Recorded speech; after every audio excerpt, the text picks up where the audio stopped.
সবাইকে আজকে এই মিটিংয়ে আপনাদেরকে উপস্থিত থাকার জন্য শুভেচ্ছা জানিয়ে ধন্যবাদ জানিয়ে আমি আমার বক্তব্য শুরু করছি। আজকে অনেক লম্বা বক্তব্য হয়েছে, অনেক ব্যক্তিবৃন্দ, অনেক ইতিহাস বিএনপি, আমাদের করণীয় কি, আমাদের ভূমিকা কি, 17 বছরে কি ঘটেছে না ঘটেছে বিস্তারিত আপনারা শুনেছেন। আমি একই জিনিস বারবার বলতে চাই না, আমি সংক্ষিপ্তভাবে কিছু গুরুত্বপূর্ণ দু একটা কথা বলে আমার বক্তব্য শেষ করব। আজকের এই অনুষ্ঠানে সম্মানিত সভাপতি, পশ্চিমাঞ্চলের আমাদের যুক্তিদের অভিভাবক, পশ্চিমাঞ্চলের দুঃসময়ের অভিভাবক, আমি 2008 সালে নির্বাচনে এসেছিলাম। সেই 2008 সালের সময়ে যে বড় ভূমিকা রেখেছিলেন পশ্চিমাঞ্চল, তার নেতৃত্বে ছিলেন আজকের এই সভাপতি জনাব বাবর আলী তালুকদার সাহেব। ওনাকে ধন্যবাদ জানাচ্ছি সভাপতি হিসাবে। আজকে অনেক নেতৃবৃন্দ আছেন, সেখানে সবার বিস্তারিত আমি বলছি না, তবে সেখানে আছেন আমাদের ইঞ্জিনিয়ার হালিম সাহেব, ডক্টর শাহ আলম সাহেব, শুকুর ভাই সাহেব এবং অন্যান্য নেতৃবৃন্দ। এখানে উল্লেখযোগ্য আমাদের এখানে উপস্থিত আছেন কালীঘাটের প্রাক্তন মেয়র, যিনি এই দুঃসময়ে বিভিন্ন খারাপ সময়ে কালীঘাটি পৌরসভা এবং কালীঘাটির আশেপাশে আমাদের এই উপজেলার কেন্দ্রটাকে শক্তিশালীভাবে শক্তভাবে তিনি ধরে রেখেছেন।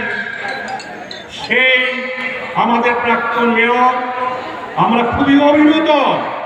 উনি অনেক অসুস্থ, আমি কথা বলতে পারলাম না ওনার সঙ্গে, অথচ উনি দলের জন্য এত ত্যাগী, এই অসুস্থ অবস্থায়ও আজকে এসে আমাদের সঙ্গে ওই সভায় উপস্থিত আছেন, যার জন্য আমরা মেয়র সাহেবকে অনেক অনেক ধন্যবাদ জানাচ্ছি। আমি আমার বক্তব্যে আজকের দিন হইল বিপ্লবী সংহতি বিপ্লবী দিবস। আজকের এই নভেম্বরটা হইল আমাদের রাষ্ট্রপতি শহীদ জিয়াউর রহমানের সব ঐতিহাসিক ঘটনা। আপনারা অনেক কিছু জানেন, অনেক কিছুই হয়তো জানেন না। আমি কিছু তারের মধ্যে বলেছি, তারপর যে একটু কথা বলি। আজকে যেদিন 25শে মার্চ অনেক আন্দোলন হয়েছে, যেদিন সেই পাকিস্তানের অত্যাচার নির্মমতা শুরু হয়েছিল, তখন বাংলাদেশে অনেক নেতা ছিল, অনেক বড় বড় নেতা ছিল, অনেক ঐতিহাসিক নেতা ছিল, বিপ্লবী নেতা ছিল, অনেক বড় বড় জেনারেল ছিল, আর্মির জেনারেল ছিল, লেফটেন্যান্ট কর্নেল ছিল, বড় বড় বাহিনীর প্রধান ছিলেন। আমরা কিন্তু কারো কাছ থেকে কোনো কথা শুনতে পারিনি ওই দুঃসময়ে। আমরা কি বুঝছেন জিনিসটা? বাট আমি জিয়াউর রহমান বলছি, সব সময় দেশের দুঃসময়ে যখন কেউ ছিল না আমাদের পাশে, সব যারা পালাই গেছিল, বুঝলেন তো, সবাই দেশ ছেড়ে চলে গেছিল, কেউ আমাদেরকে সাহায্য করার জন্য ভাবছিল না। আমার মনে আছে, আমার চোখের পানি এসে যায়।